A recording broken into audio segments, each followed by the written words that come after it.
Cioè il sindaco dice sì, il prefetto dice così, ho le mani legate, ma come le mani legate? Un sindaco dovrebbe prendere determinate decisioni importanti, se no, insomma, cosa facciamo? Basta vedere il sindaco di Albettone. È alta la tensione ad Annone Veneto, la gente è arrabbiata e attacca prefetto e sindaco. L'arrivo di una ventina di profughi ad alloggiare nella palazzina sopra il Monkey Bar a poche centinaia di metri dal centro cittadino ha messo in moto comitati e gruppi cittadini che da giovedì sono in presidio permanente. Siamo qua appunto, notte, giorno, quello che serve.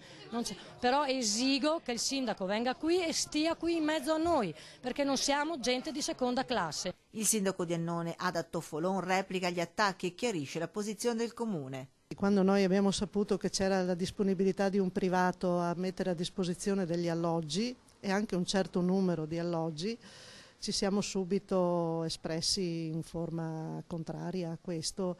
Rimane la preoccupazione delle famiglie che vivono nel palazzo e di chi vi ha l'attività commerciale. Sono un po' preoccupato perché insomma ho 2 bambine piccole e sentire che vengono 20, 50, 100 persone qui nel condominio secondo me non è il modo migliore per poterli inserire in questa comunità. L'arrivo di ulteriori extracomunitari ci influirebbe negativamente sulla nostra attività, che comunque neanche un anno che abbiamo aperto, abbiamo comunque un mutuo da pagare come gli altri inquilini e sicuramente arrecherebbe un danno notevole per la nostra immagine. Un comune, quello di Annone Veneto, di 4.000 abitanti che, spiega il primo cittadino, deve fare i conti con la crisi e i problemi sociali.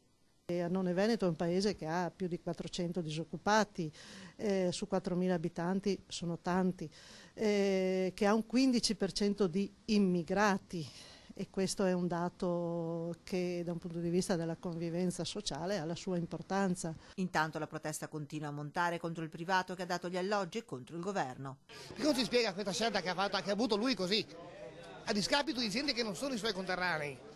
Che se ne tenga Renzi, Alfano a casa loro, ci sono le caserme libere che possono farlo, non il posto pubblico dove una persona, quattro persone che pagano il mutuo, che hanno fatto il debito in banca per pagare il mutuo, adesso ne vengono 100-120 persone, è una vergogna. Tensione che non si placca nemmeno ad Eraclea, dove gli abitanti del residence Mimosa sono tornati in strada. Il numero dei profughi rimane alto, ancora 200, mentre scoppia un nuovo caso di varicella. Il timore di problemi igienico-sanitari rimane alto.